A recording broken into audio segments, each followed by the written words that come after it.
rock and roll. Y en París un charanguito.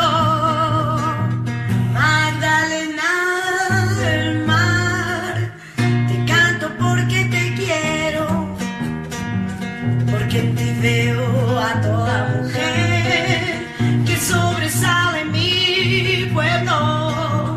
Mira, esta puesta del sol, contemplas plena la luz. Ya que eres hija de un indio, en la rock and roll. Revolución avanza. Estamos en el 2015. La revolución avanza sin las mujeres. Que sobresale mi pueblo. No irá muy lejos. Muy lejos. Por eso, despatriarcalización ya. Buenas noches, estamos en otro programa de despatriarcalización ya. Esta noche vamos a hablar sobre cómo profundizar el proceso, cómo caminamos hacia ese horizonte del vivir bien. Quiero dar la bienvenida a nuestras invitadas. Buenas noches, estamos con nuestra compañera, hermana Teresa Morales. Fue viceministra, estuvo en la Asamblea Constituyente, ministra por casi 4 años. Sí. Gracias y bienvenida, Teresa. Gracias, encantada de estar con ustedes, como siempre, pues. También está con nosotros esta noche Elizabeth Salguero, ha sido asambleísta, hoy es embajadora de Bolivia. Exministra de Culturas, hoy embajadora de Bolivia en Alemania. Gracias por aceptar la invitación, Elizabeth. Gracias por la invitación a ustedes, es un honor estar aquí. Y Julieta Paredes, feminista, y eso. Y feminista comunitaria. Esta noche estaremos hablando entonces de las proyecciones y los desafíos del proceso de cambio. Y Adriana Guzmán, feminista comunitaria también.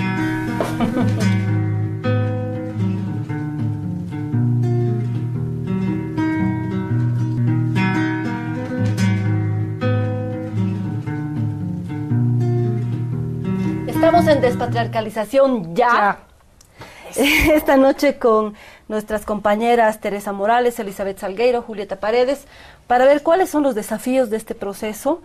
En octubre del 2014 se han ganado nuevamente las elecciones, 61%. El pueblo ha ratificado su decisión de construir el vivir bien. ¿Cuáles son los desafíos? ¿Cuáles son los desafíos en el área en la que ustedes han estado, en el área que más conocen? La economía, el desarrollo productivo, la economía plural. Yo diría que hay que ponerle todos los colores que faltan al proceso, ¿no? El proceso en lo económico tiene varias dimensiones, ha habido una potente y vigorosa presencia del Estado en la economía, se han hecho empresas públicas, se han hecho... sin embargo, la presencia de la mujer en la economía no está suficientemente conocida y diferenciada.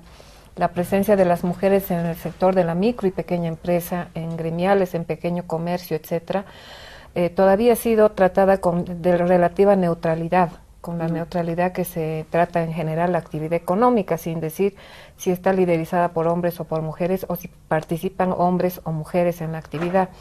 Y eso ha sido un trabajo que se ha venido realizando desde algunos ministerios, pero como el problema era realmente complicado desde el punto de vista macroeconómico y desde el punto de vista de equidad social, todavía no se ha dado el espacio suficiente a la equidad de género, que debería trabajarse, más bien debería trabajarse entre hombres y mujeres una presencia clara, diferenciada desde esta perspectiva, ¿no? No se dice microcrédito, pero no se dice exactamente quiénes son los beneficiarios o las beneficiarias y cuál es la consistencia, el perfil que debe tener cada uno de los productos de crédito a efectos de que si son mujeres o son hombres. Hay una economía que crece, lo ha dicho el presidente en su discurso, el ingreso per cápita. ¿Cómo se ve esto a nivel internacional? ¿Cuáles son los logros?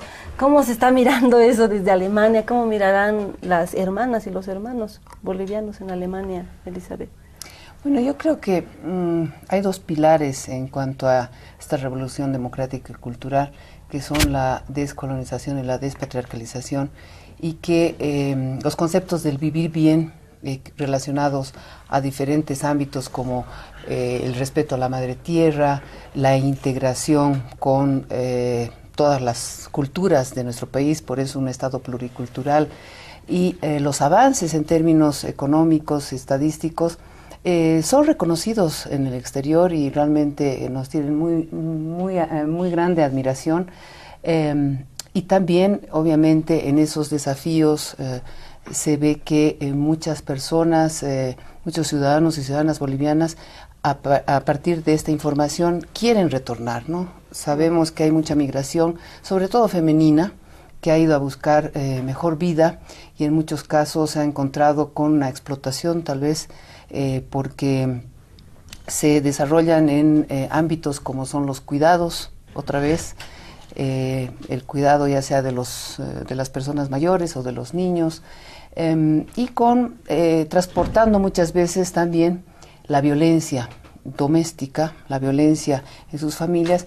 Entonces, me parece que hay una gran admiración por nuestro proceso a nivel internacional y por lo tanto necesitamos fortalecer un poco lo que decía Tere en todos los ámbitos, en el económico, en el social, en el político, en el cultural, porque pienso que hemos avanzado muchísimo con leyes, con normas, pero la implementación para mí sigue siendo un problema, porque pienso que tampoco existen la institucionalidad no es fuerte para que se conviertan en políticas públicas, sobre todo con recursos y, por supuesto, para implementarse. Entonces, pienso que todo eso todavía son grandes desafíos, pero no podemos negar que hay grandes avances y el país está en la mira internacional. O sea que estamos en el principio. Bueno, un buen principio. Tampoco. Yo creo que es importante, o sea, primero, hermanas, compañeras, gracias. Jodido estar como ministras, ¿no? Aguantarse toda la tensión, porque mientras nosotros estábamos durmiendo en nuestra casa o tomándonos unos vinos, ustedes como ministras, vos. Cuando era ministra, sí, tomo vino, ¿cuál es el problema? No, y así que marca, ¿no? Pero por supuesto, boliviana, tarijeña. Y es importante reconocer la fuerza, la energía que ustedes han tenido, el compromiso de estar ahí. Digo, mientras nosotros estábamos durmiendo, mientras nosotros estábamos, no sé, celebrando cumpleaños, lo que sea, ustedes estaban ahí trabajando por el país. Y eso hay que agradecerles. Cuando han estado ahí y cuando siguen en el proceso, o sea, de todo corazón, compañeras, el gracias así de mi palabra tal vez no va a abarcar lo que el pueblo podría venirles a decir, hermanos. Hermana Teresa, vos que estás saliendo ahorita y que tú sabes que siempre te hemos considerado una hermana muy sabia, muy... Además, capa eres en economía, ya eres capa, pues vienes de la izquierda. Eso dice la Julieta. Y la Eli también, ahora está en las Europas, ya está en las Europas, en Latina, en New York. Ya, entonces, compañeras, primero, gracias. El segundo elemento, a mí me parece fundamental lo que ustedes están diciendo y que también Tere la decía, ¿no? El sexuar los datos, sexuar la visión del país, sexuar, ¿qué quiere decir de sexuar? O sea, cuerpos sexuados. No es lo mismo ser hombre que ser mujer. No es lo mismo, no somos iguales. Y las mujeres no queremos ser hombres, somos mujeres. Pero somos mujeres que en un mundo patriarcal y machista estamos jodidas. Peor jodidas que los jodidos. Porque jodidos también están nuestros hermanos indígenas, ¿no? Pero si eres mujer indígena, peor jodida que el hermano indígena estás. Exactamente. Entonces, por eso tan importante, y por ejemplo, tanto hemos peleado para que en el censo que se hizo el 2012 se incluyera, por ejemplo, las horas del trabajo doméstico, ¿no ve? O sea, no han querido meter esa sección de cuántas, preguntas simples, cuántas horas, compañero, usted que está, no sé, en la Amazonía, está en el campo, en la ciudad, cuántas horas usted emplea para hacer el trabajo de la casa, como se llama, trabajo doméstico, para que nosotras visibilicemos ante los ojos de nuestros compañero Arce Catacora, capo, ¿no ves? En economía también se les reconoce, pero no sabe cuánto estamos contribuyendo de trabajo no pagado las mujeres. Entonces, esa es una de las primeras, yo pienso, tareas, no sé, hermana, yo jalo de lo que vos estás diciendo, ¿no es verdad? Sí, y no es lo mismo ser mujer y ser hombre en el gobierno del compañero Evo Morales, como una compañera decía, la compañera, la vamos a traer a la Gabriela, le vamos a decir, a mí no me preocupa que haya ahora un 30% de ministras y mayoría sean hombres. ¿Cómo no te va a preocupar? Pues Gabriela, ¿dónde está? Gaby, no es o sea, ¿acaso no somos marxistas? ¿No? El avance material determina la forma de pensar, o no somos materialistas, ¿no? Hemos superado el materialismo filosófico y el materialismo histórico. O sea, pues, como eres, como vives, como va a ser como piensas, pues, ¿verdad? Entonces, era pues importante mínimamente tener un 50%. Entonces, es importante, nuestra hermana Gabriela la vamos a traer también. Pero a mí me parece muy valioso lo que ustedes estaban hablando, eso, ¿no? Esa visibilización de los cuerpos de las mujeres. Eso yo, primera cosita que diría, compañeras. Yo creo que es importante, y habíamos estado en un programa anterior con la compañera Teresa Morales, viendo la necesidad de visibilizar el trabajo de las mujeres en el Producto Interno Bruto. El presidente decía en su discurso, hemos pasado del 3% al 5.1%, nos han felicitado internacionalmente. ¿Cómo llega eso desde el Ministerio de Desarrollo Productivo, Economía Plural? ¿Cómo eso se hace plata en el bolsillo de una? La palabra, un ratito, compañera economista, pero ¿qué significa 3% interno bruto? ¿Qué? ¿Hay brutos? No, o sea, es importante explicar, ¿no? ¿Qué es eso del interno bruto? En la economía se mide cuánta producción hay, ¿no? El trabajo de la gente genera un producto, sea un servicio, un producto, un bien, sea comida, sea ropa, sea muebles, sea servicio, sea cualquier condición. Pero el trabajo de la familia, de la mujer en el hogar, no tiene mensura, no le han medido. A pesar que está en la porque Constitución. no tiene un valor material, sí. Aunque en la Constitución, cuando estuvimos asesorando la constituyente, hubo una decisión de que el valor del trabajo en el hogar de las mujeres debe medirse, sí. Y debe tener una medición. Pero eso ha sido muy debatido ya en la constituyente por la propia bancada de mayoría que era en el MAS, porque no, la iglesia y bueno, el machismo en general no entendía cuál era la intención, y decían, las campesinas decían, pero ¿cómo vamos a cobrar por lavar y planchar en nuestra casa? No se trata de cobrar, sino de que se mida y se reconozca. Pero lo hacemos con cariño. Sí, lo harán con cariño, lo haremos con cariño, pero eso no quiere decir que no sea un desgaste de la fuerza humana, y la fuerza humana se desgasta, y entonces uno tiene una comida que si no hubiera ese desgaste de fuerza humana no tuvieran posibilidades de comer. Entonces eso tiene que medirse, porque a la hora de medir la contribución al Producto Interno Bruto, que se llama en economía, cuánto cada sector social contribuye político, económico al producto nacional, a toda la producción del país, en ese momento es invisible la mujer que lava, que plancha, que cocina, que cuida las guaguas, que cuida a los viejitos, etcétera. Porque además hay muchas cosas que en otros países son monetarizados, por ejemplo, cuidar a las guaguas o cuidar a los viejitos, hay guarderías, hay cosas, sí. Pero cuando lo hace la mamá, entonces ya no se cuenta, claro. Ya no es parte del Producto Interno Bruto. Una guardería es parte del Producto Interno Bruto porque se paga en efectivo, en plata, no en efectivo. A las compañeras que son niñeras, profesoras, al servicio. Pero cuando la mamá cuida al bebé, claro. No es un servicio valorado económicamente. Por supuesto que no es pagado, no se intenta tampoco en el primer momento que se pague a las mujeres, aunque en otros países como en Suecia, por ejemplo, Venezuela también se paga a la mamá por ser mamá. No se paga, sino que se le da un estipendio que permite que ella desarrolle su actividad con cierta soltura económica y libertad.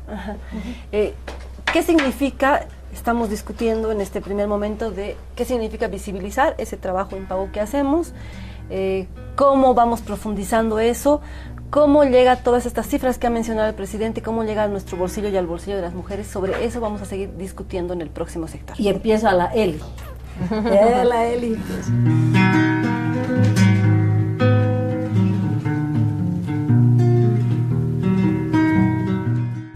Estamos en Despatriarcalización ya. Con unas invitadas de lujo. Yo realmente muchas gracias por haber aceptado la invitación. Le hemos hecho traer a Eli desde Alemania. Desde Alemania, expresamente, sí, justo para despatriarcalización, expresamente para despatriarcalización ya. Estábamos discutiendo sobre esto de visibilizar el trabajo impago.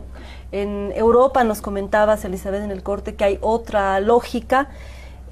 ¿Cuál es esa lógica y cómo hacemos que se junten? Y no es casualidad que estén las dos, digamos, ¿no? Hay una economía, una transformación económica en un proceso de cambio que además tiene que ser descolonizadora, despatriarcalizadora. ¿Cómo se junta eso? ¿No? ¿Cómo se junta eso en un proceso de cambio? Y en este ejemplo específico de las mujeres. Bueno, es muy importante partir de que el trabajo doméstico, el trabajo tiene que ser reconocido y valorizado, ¿no? Es porque muchas veces hemos dicho, les preguntas en algunas ocasiones a las llamadas amas de casa, ¿y qué hacen? Nada, no trabajo, ¿no? Como si no fuera trabajo el quedarse en la casa, cuidar las guaguas, planchar, lavar, cocinar. Eso es un trabajo, y ese trabajo en algunos países como Alemania está reconocido. Entonces, el que hace ese trabajo de quedarse en el hogar, ese trabajo doméstico, el Estado le paga, ya sea el hombre o la mujer, se queda en la casa y tiene un, como se dice, sueldo, estipendio, porque eso es valorizado. Entonces creo que es muy importante en esto de hablar de desafíos, que avancemos también en este artículo de la Constitución de cuantificar el trabajo no remunerado que hacen sobre todo las mujeres, y ver cómo seguimos redistribuyendo y reconocemos a esa mujer o a ese hombre, porque también se trata de despatriarcalizar. No hemos nacido con un gen que diga que nosotros tenemos que las mujeres que lavar, planchar, cocinar, cuidar las guaguas, los hombres lo pueden hacer igualito. Entonces, ese trabajo tiene que ser reconocido, tiene que ser valorizado y tiene que ser pagado. Y se tiene que reconocer de tal manera que si no hubiera esas mujeres, sobre todo, que se quedaran en el hogar, el aparato productivo no funcionaría. No ¿Quién funcionaría. cuidaría las guaguas? ¿Quién cocinaría? Entonces es tan importante y tan valioso que se tiene que reconocer. Y creo que ese es un desafío, hablando otra vez de los mismos, que debemos ver cómo se implementa. Efectivamente, el proceso productivo de ningún país puede suceder sin el trabajo de las personas en el hogar, y en particular de las mujeres, que son las que en nuestros países concentran todo el esfuerzo. En los estados más donde hay más pobreza, la mujer trabaja más en casa, ¿no? Entonces, ¿por qué? Porque cuando una sociedad es más potente, tiene más guarderías, más asilos, etcétera. Pero cuando llegó el neoliberalismo en Bolivia y empobreció más a la gente más pobre, la pobreza tiene cara de mujer. Sí. Porque, señores, en vez de haber las guarderías o los asilos o las clínicas, todo es atención ambulatoria porque es más barata para el Estado, pero ¿quién cuida al enfermo en casa? Es la mujer. Todo es imposible tener una guardería porque es carísima y no existen guarderías públicas, aunque la ley diga que las entidades públicas tienen la obligación de tener guarderías, no las tienen. Por lo tanto, ¿quién tiene que quedar? La abuela, la tía, la otra abuela, una abuela y la otra abuela, etcétera, la hermana mayor, la hermanita mayor, etcétera. Siempre la pobreza ha cargado en espaldas de las mujeres. Mientras más pobreza, más vulnerabilidad de la condición de la mujer. Cuando la mujer sale a trabajar, tiene, por supuesto, esas dificultades en casa también, ¿no? Tiene que tener una condición para poder dejar a los niños en manos de alguien. ¿De quién? De la mamá o de la abuela. O sea, todo es reproducción de lo mismo. Entonces, cuando la pobreza disminuye, que eso es lo que ha sucedido ahora, incrementándose el Producto Interno Bruto, no se ha incrementado a la manera neoliberal, que simplemente crece el PIB, pero no disminuye la pobreza. En Bolivia sucedió las dos cosas. Ha crecido el Producto Interno Bruto, es decir, la producción material que hace el país, pero al mismo tiempo ha disminuido la inequidad y ha crecido la gente, ha aumentado la gente que vive fuera de la pobreza. O sea, ha disminuido en 1 millón de personas las personas que viven en pobreza. Si hablas de 1 millón de personas, lo interesante sería saber quiénes son. Y seguro que son más mujeres que hombres las que se han beneficiado, porque si por un lado era más duro, mientras a más pobreza hay mayor vulnerabilidad de la mujer, a menos pobreza habrá menor vulnerabilidad de la mujer, y de eso tenemos que montar guardia las mujeres de este país, porque no vaya a ser neutra simplemente la distribución. La distribución, que es el primer momento de la economía, hemos logrado mantener un equilibrio macroeconómico, porque si no nos caíamos y nos echaban abajo. Sí. La segunda fase ha sido equidad distributiva, que los bonos, etcétera, ahora ya ha habido disminución de pobreza efectiva. Pero el tercer espacio es importante que verifiquemos cuál ha sido realmente la imagen que tiene la disminución de la pobreza, con qué identidad, qué cuerpos son, cuáles son las personas. Los niños han resultado más favorecidos, las mujeres, los hombres, todas las dimensiones humanas, ¿no es cierto? Si son los deportistas, o son los fabriles, o son los mineros, o son los cooperativistas, o son los campesinos, o los indígenas. Tenemos un discurso potentemente indígena, que no sabemos si efectivamente es en los indígenas donde se ha reducido más la pobreza. Ese es un estudio que me propongo hacer, que quisiera hacer ya con este tiempo libre que tengo, porque ¡genial! Es importante saber qué imagen o sea, qué rostro tiene la disminución de la pobreza, con qué rostro está. O sea, que es posible el crecimiento del Producto Interno Bruto y la eliminación de la pobreza, porque lo que pasa en los países, en Europa, en Estados Unidos, es que el Producto Interno Bruto crece para que los ricos sigan siendo más ricos y los pobres sigan siendo más pobres. Esa era la maquinaria en la que estábamos cautivos antes. Crecer sin disminuir si es así, ¿ha disminuido la migración? También. O sea, cualificado, uno migra como... Antes de pasar a la migración, yo quisiera, poner el ejemplo de una tortita, ¿no? Porque nuestra gente nos mira y de pronto, Producto Interno Bruto, se hablan en difícil. No, hablamos en difícil, pero también es un difícil que hay que hacerlo cotidiano, porque es nuestro país y tenemos que hacer control social, político desde nuestras organizaciones. O sea, quiero entenderlo, ayúdenme, quiero entender, compañera Teresa, decías, el Producto Interno Bruto es todo lo que produce un país. Digamos, todo lo que hacemos, ¿no? Desde el almuerzo, que estamos diciendo ahorita, pero que no figura ahí como número. Pero todo lo que producimos, no sé, vendemos papita frita, también el comercio, ¿verdad? Es tiempo de trabajo, ¿no ve? Las hermanas cateras del mercado también han invertido su trabajo, su tiempo para vender, para comerciar, ¿no? Y las compañeras lecheras, las fabriles, los fabril, mineros, el camino, todo el mundo lo que... Cada día nos levantamos tempranito, 4, 5, 6, 7, 8, bueno, cada quien a su trabajo va, después regresa cansadito a su casa a producir, ¿no? Eso se junta en esa palabra que se llama Producto Interno Bruto, ¿verdad? Todo, eso es del país, interno bruto. Y digamos, podemos decir que el Producto Interno Bruto podemos ejemplificarlo con una torta, digamos, ¿no? Que digamos, todos hubiéramos hecho una torta de cumpleaños, esa cumpleaños feliz, una torta.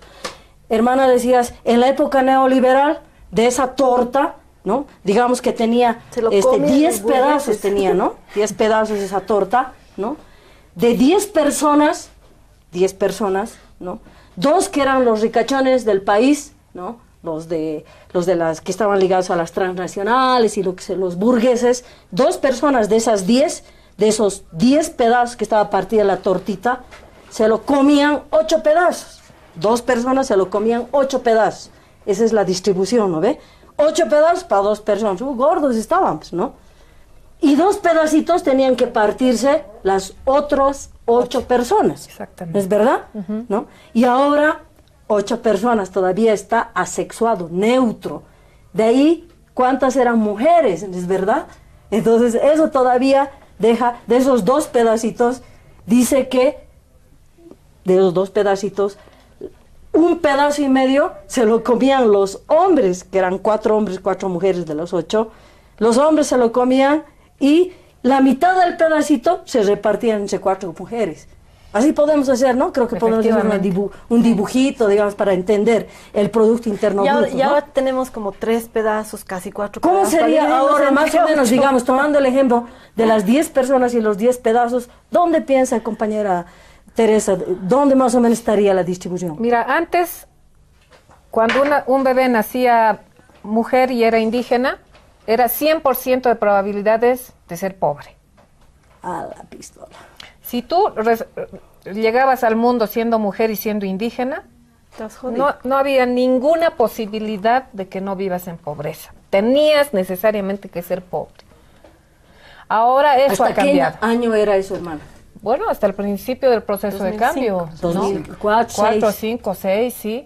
Y todavía es bastante así. Eso es lo que a mí me preocupa de la disminución de la pobreza. No sé si hemos llegado a vulnerar lo estructural de esta realidad, ¿no? Uno nace mujer y nace indígena y tiene que tener ya una ruta posible, ¿no es cierto? Aquí nace mujer indígena, tiene que ser o empleada doméstica o comerciante minorista, porque el Estado a una mujer indígena no le daba ni educación, ni le daba esto, ni nada. Ahora sí, la niña indígena tiene en su colegio una computadora, tiene el Juancito Pinto ha evitado que se salga la gente del colegio. ¿Y quién era la gente del colegio? Eran principalmente las niñas. Entonces ahora la niña se educa, en la educación tiene computadoras, tiene acceso. Ayer he inscrito al colegio a mis hijos y me ponen un reglamento antidiscriminación total. El niño que vulnere la Constitución, esas cosas que uno no se soñaba, ¿no? Claro. Que te digan cualquier cosa... tú eres un indio, no sé qué, y ya el niño tiene amonestación en el colegio, etcétera. No, antes tienes que obedecer a tu profesor, ¿no ve? Claro, ahora es todas las cosas que se están cambiando, entonces es un entorno diferente.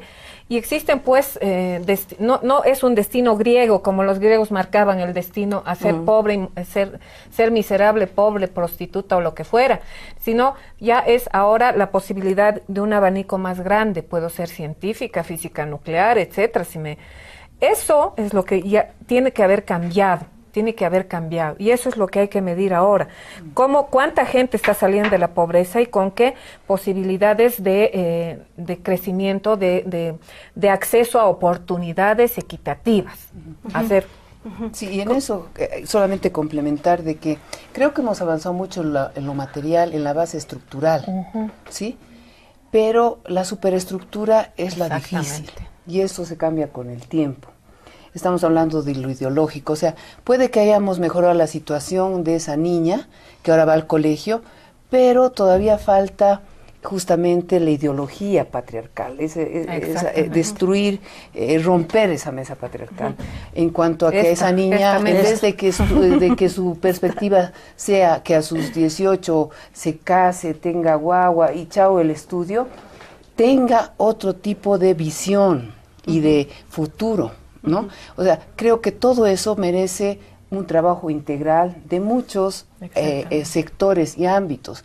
Y el más difícil de romper y que más tiempo necesita es el proceso cultural de despatriarcalización. Entonces, tú tienes la base que estamos avanzando, estamos felices gracias al liderazgo del presidente Morales, que con esa sensibilidad nos ha dado también, y yo le agradezco públicamente, la posibilidad a las mujeres, porque él ha sido un líder que evidentemente nos ha visibilizado y nos ha dado oportunidades y nos sigue dando oportunidades. Es parte de ese proceso, pero, como decía, esa redistribución de la riqueza se está dando también, las mujeres, que hay que ver a cuántas y todo esto que decía Tere, pero lo más duro de roer es el tema de nuestros derechos, ¿no? Nuestros derechos sexuales, nuestros derechos a la educación, a la salud, a ganar igual que los hombres por igual trabajo. Todo eso está en nuestra Constitución, pero habría que verificar igual y controlar cuánto realmente de eso se está cumpliendo en la realidad. El encuentro entre la despatriarcalización y la economía, que más debería ser un camino que transitan juntos, sobre eso vamos a seguir discutiendo en el próximo sector.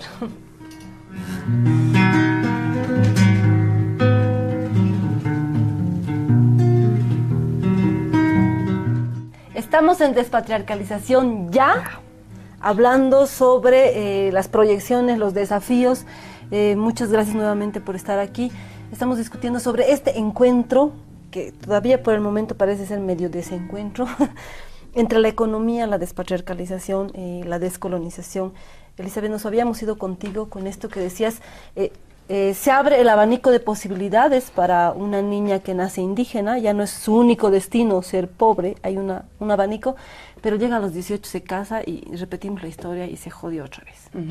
Y bueno, es porque todavía las mujeres son las que se hacen cargo de los hijos. Las mujeres siguen siendo las que hacen el trabajo del hogar y que no se les reconoce.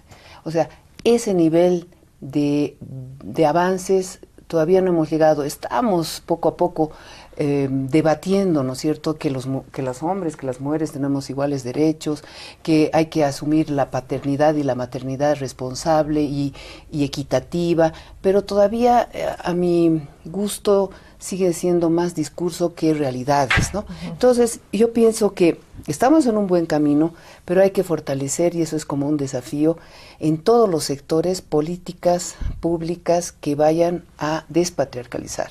Y eso implica en salud, en educación, en culturas, en economía, bueno, en todos los sectores, que se vaya avanzando en tomar en cuenta cómo hacemos que esa igualdad entre hombres y mujeres se vuelva realidad y que no solamente exista la redistribución de la riqueza entre hombres y mujeres, sino que también vivamos esa posibilidad, esa igualdad de oportunidades de estudiar, de participar en la política, que cuando se nos cuarta, cuando tenemos lastimosamente un hijo o una hija, porque sigue siendo como la responsable, la mamá. No. Una dirigente, yo he conocido muchas dirigentes hermosas, un potencial fantástico, ya, se embarazaban, tenían guagua, listo, chao su carrera política, porque si tenía que ir a una reunión política y demás, su marido la celaba, no la dejaba, ¿no? Seguimos en ese sistema patriarcal, que ahora veo con mucha felicidad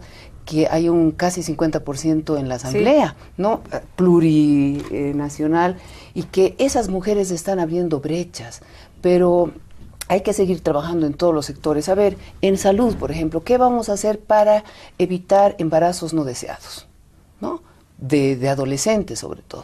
Bueno, políticas públicas, habrá que pensar en fortalecer los anticonceptivos, en charlas, en la responsabilidad compartida de los jóvenes, hombres y mujeres.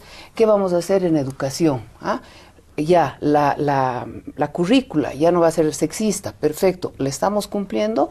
¿Cuánta cantidad de jóvenes, mujeres van a seguir estudiando, eligiendo carreras tradicionales, como enfermera, maestra, también relacionada a los cuidados de las mujeres?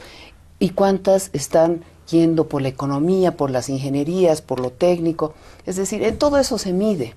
Entonces, pienso que ha sido muy importante tener un plan quinquenal de despatriarcalización, pero esto es lo que nos falta en esta gestión, volver a desarrollar y tener una visión de planificación a corto, a largo y a mediano plazo, con resultados concretos, con plata, o sea, recursos, y recursos no solamente materiales, sino también humanos, gente comprometida, gente que vaya a trabajar en esa despatriarcalización. Entonces, pienso que es un gran desafío. Tú has estado, Julieta, en el plan de igualdad de oportunidades que se hizo anteriormente y no se ha vuelto a retomar eso. Y pienso que solamente puedes medir y puedes ir avanzando de manera integral este proceso de despatriarcalización ya, si haces justamente eso, planificas en todos los sectores, multisectorial, de manera transversal, pero de manera específica. Es la única manera que las mujeres vamos a seguir avanzando, como se ha hecho en la Constitución. Se ha hablado de los derechos específicos de las mujeres, que tenemos más de 26 concretos, pero también a nivel transversal por toda la Constitución.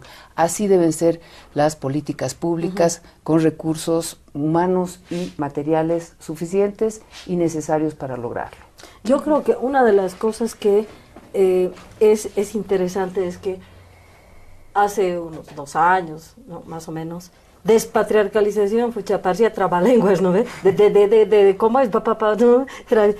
Hoy ya por lo menos una mayoría fluye la palabra despatriarcalización, ¿no? Creo que eso se ha posicionado. Pero una de las cosas fundamentales para mí es que deje de ser solo una palabra o una etiqueta que no se sirve para tapar cualquier hueco. Sí, despatriarcalización. O sea, la despatriarcalización como política pública, digamos, en el plano productivo, podemos decir, marca país, podemos decir, ¿no? O sea, a nadie en el mundo se le ha ocurrido plantear políticas públicas con, desde y para la despatriarcalización. O sea, ubicar al patriarcado como causante de la discriminación, dicen inequidad, pero bueno, discriminación, el racismo, la explotación, el uso de los cuerpos de las mujeres. O sea, desde las Naciones Unidas, mismo la CEDAW, mismo Beijing, no han ubicado al patriarcado, ¿no? Se han quedado en el análisis de género, ¿no? Que el género, digamos, es la forma como crías culturalmente, familiarmente y socialmente a las guaguas. A unas les pones el género femenino, a nosotras, a estos cuerpos, y a los hombres les ponen el género masculino. Y listo, digamos, hasta ahí se quedó el neoliberalismo y los pensamientos inclusive feministas institucionales, internacionales, europeos, norteamericanos, hasta ahí se quedó el análisis, ¿no? Pero plantear desde Bolivia, desde el país nuestro, ¿no? Desde esta sociedad, desde este proceso de cambio, ubicar al patriarcado que está más allá de solo la construcción del género, es para nosotras altamente revolucionario. Entonces nuestros hermanos, y también nuestros hermanos, pero ya las hermanas también van entendiendo, no están comprendiendo la dimensión revolucionaria de una estructura, y ustedes están a Marta Harnecker, ya estructura, superestructura, ¿no? Bueno, no importa, pero están revolucionándolo todo, al desde las mujeres ubicar el sistema de opresiones y llamarlo también patriarcado. O sea, eso no se les ocurrió. Y todavía por ahora, ¿no? En los discursos de los compañeros, tanto del Evo como del Álvaro, ¿no? Que decía el socialismo es la transición para la comunidad, ya, pero está cara. O sea, todavía como lata vieja todavía sonando. Tiene que ser, ¿no? Una consigna, un sentimiento, una poesía, una canción que nos movilice esto de plantear cómo vamos a despatriarcalizar.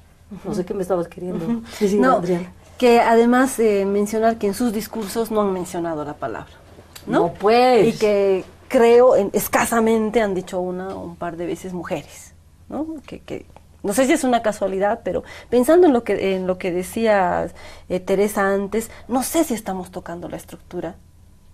¿Cómo, por dónde empezar esta despatriarcalización, este encuentro con la economía? Sabemos que tenemos que hacerlo, es un compromiso, la salud, los derechos sexuales, la discusión sobre la despenalización del aborto, que realmente se ha esquivado, que para nosotros es la discusión sobre la autonomía del cuerpo, las que quieren abortarán, las que quieren parirán, ¿no? ¿Cómo miramos esa estructura? Porque es necesario saber desde el Estado cuál es la estructura que se está mirando, ¿no? Y cuál es la que estamos mirando desde las organizaciones para sociales, cambiar, ¿no? que miramos al patriarcado, sí, para cambiarla, y si estamos realmente tocando esa estructura, y como ya otra vez me están marcando el tiempo, con eso vamos a volver después del corte.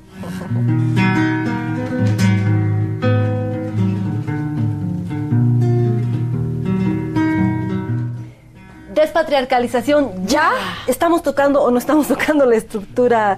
Teresa, ¿cuál es la estructura? ¿Cómo se mira desde cuando el Estado?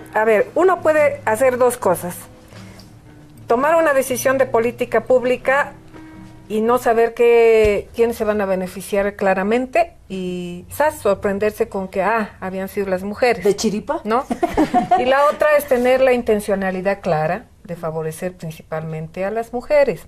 ¿Por qué? Porque hay una condición de subalternidad histórica, que es la condición patriarcal del Estado, que efectivamente desde la perspectiva simplemente de género no se la veía con la suficiente consistencia. Yo digo porque nunca se adentró suficientemente varios de los elementos de la condición capitalista de la economía. Cuando las expertas en género querían tocar economía, tenían que estrellarse contra el capitalismo, entonces retrocedían y preferían hablar del tema, que si el cáncer de cervicuterino, que si el otro tema, que si el otro, y siempre evadían. Desde mi punto de vista, yo siempre que he trabajado con economía y mujer, evadían el tema económico, no le daban no encontraba en un congreso feminista en Bolivia, por ejemplo, que le den una prioridad a la condición estructural de la economía, por ejemplo, ¿no? Porque en ese momento habría que tirarse contra el gobierno de aquel momento, y entonces no era cómodo y no era fácil, ¿no? Era preferible irse por las ramas. Pero efectivamente ahora puedes tomar la decisión de disminuir la pobreza. Como estructuralmente está trabajada la pobreza, está disminuyendo fuertemente la condición de pobreza y vulnerabilidad de la mujer. El tema es cuando lo haces deliberado, cuando buscas eso, cuando entiendes el problema y lo haces. Creo que no hemos llegado a entender suficientemente. Yo estoy segura que tenemos un impacto importante en las mujeres, pero a título de pobreza, a título de falta de oportunidades de la gente más pobre, no a título de equidad entre las oportunidades de hombres y mujeres mismo, ¿no? Y en la propia estructura.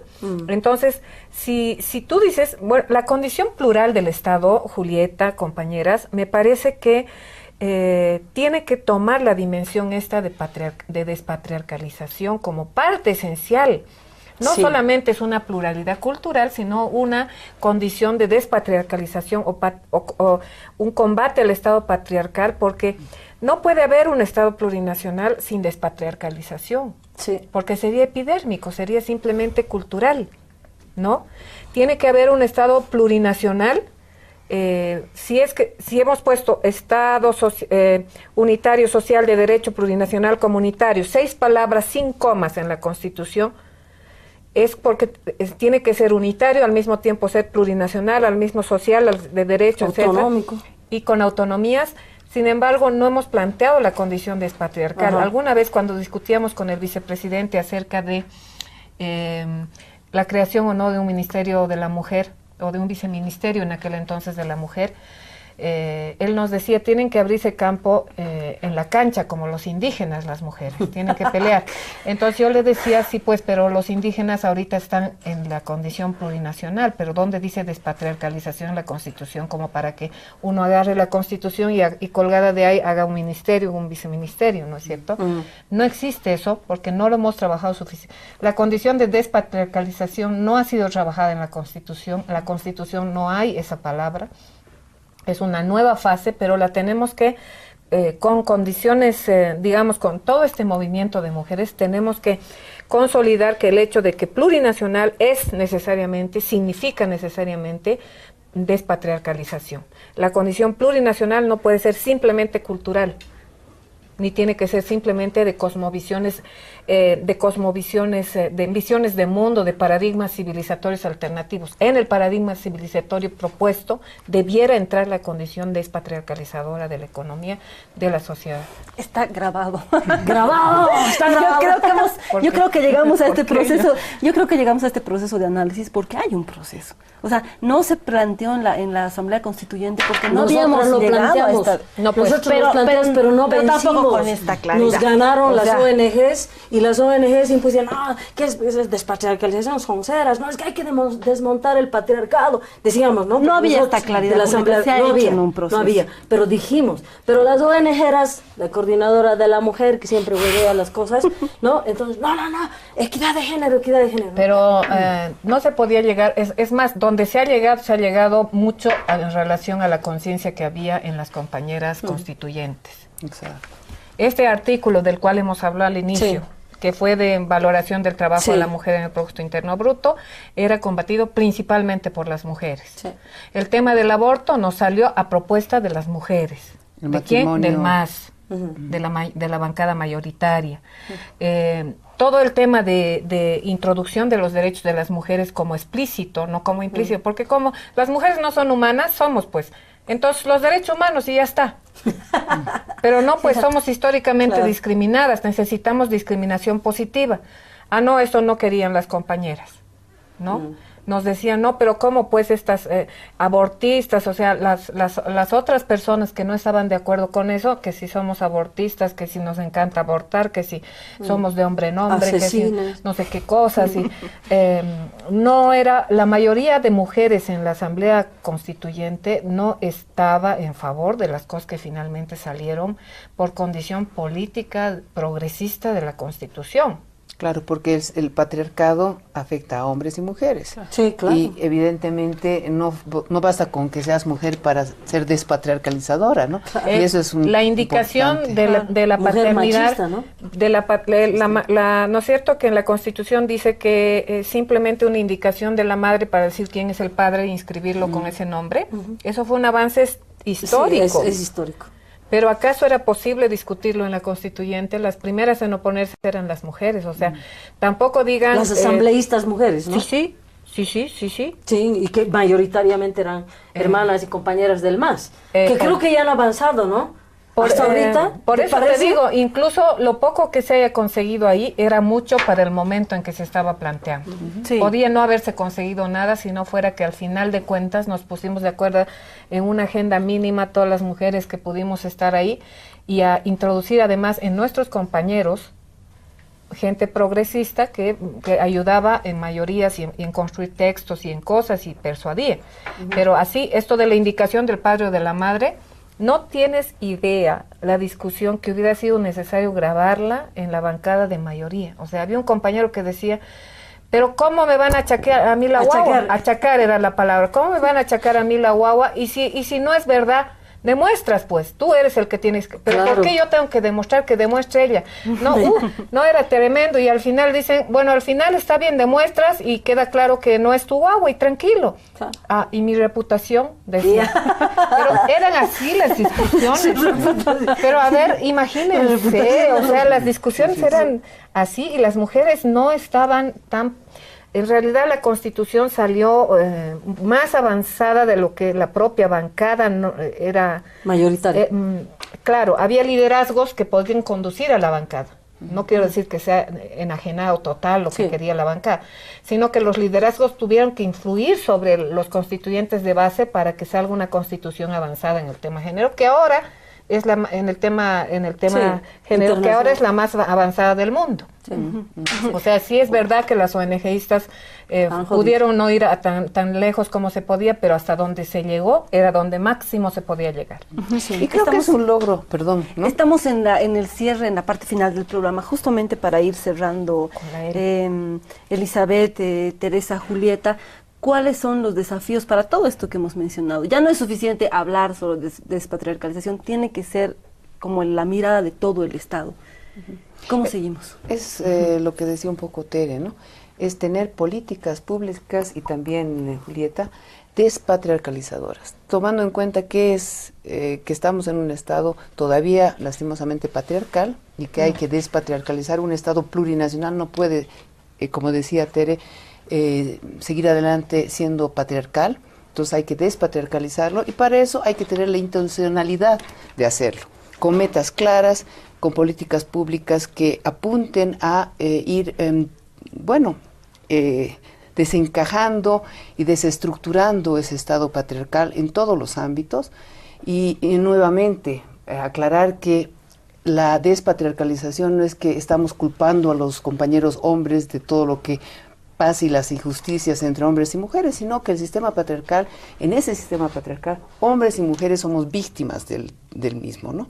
Entonces, teniendo en cuenta eso, creo que hay que hacer un trabajo en cada uno de los sectores para poder tener políticas públicas despatriarcalizadoras y que apunten a que hombres y mujeres podamos vivir bien, tomando en cuenta nuestras diferencias, pero en igualdad de oportunidades. Ya, a mí me parece algunas cosas muy concretas. Una de las cosas es la violencia hacia las mujeres. Sí.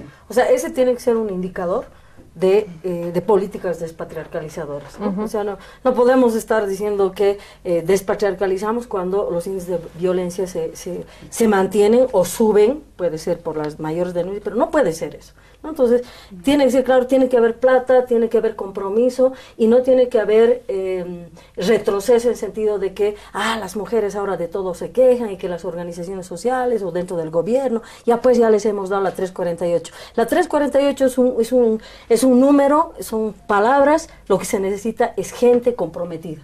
Es cambios de actitudes, cambios de mentalidad y efectividad al que comete el delito de golpear a una mujer, pues adentro, ¿no? Y no tiene que haber ahí ningún tipo de miramiento ni de concesión, ¿no? Esa es una cosa. La otra cosa es lo que estábamos hablando, sexuar las cifras, ¿no? De todas las cifras, semi, bien, en todo tenemos que sexuar. No puede decir el pueblo boliviano, los indígenas, no. Las indígenas, los indígenas, las jóvenes, los jóvenes, las niñas, los niños, ¿no? Así claramente en cada uno de los indicadores hoy de la macroeconomía, de la microeconomía, pero también de las políticas sociales, educativas y culturales, ¿no?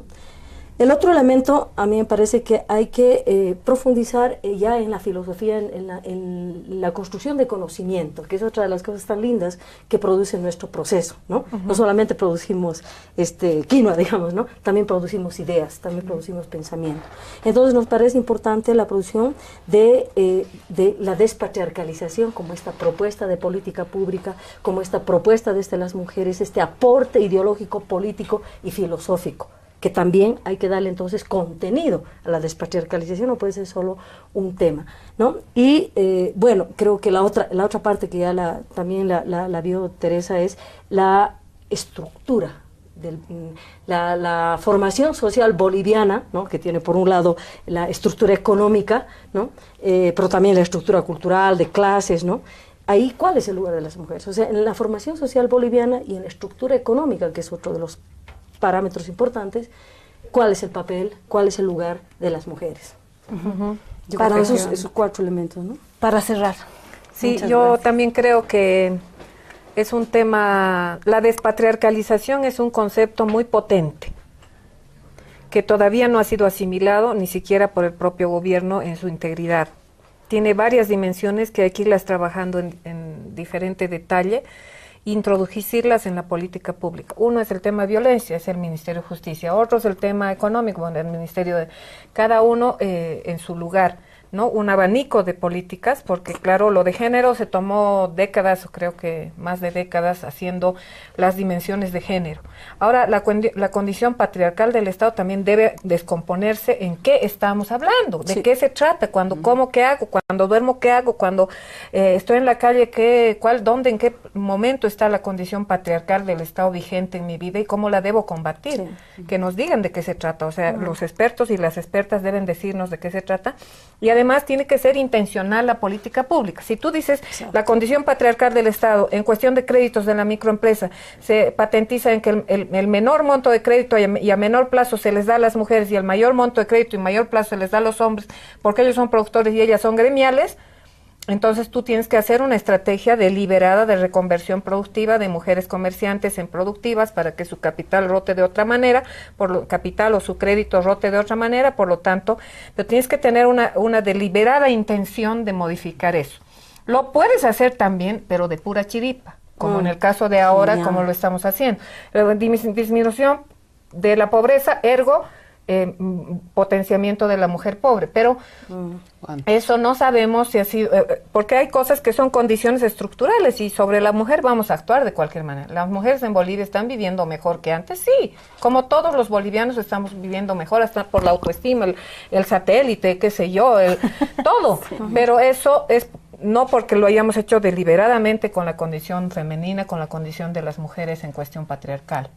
Es decir, tenemos una torta más grande ahora, pero puede ser mejor. O sea, pensada desde esta intencionalidad puede ser mejor. Muchas gracias, Teresa, gracias, Elizabeth. Genial, chicas. Julieta, hemos partido diciendo que la revolución avanza sin las mujeres, no irá muy lejos. Quedan bastantes desafíos, por eso despatriarcalización. ¡Ya! Eres latina en New York, ya que eres hija de un indio, en la sierra es un rock and roll.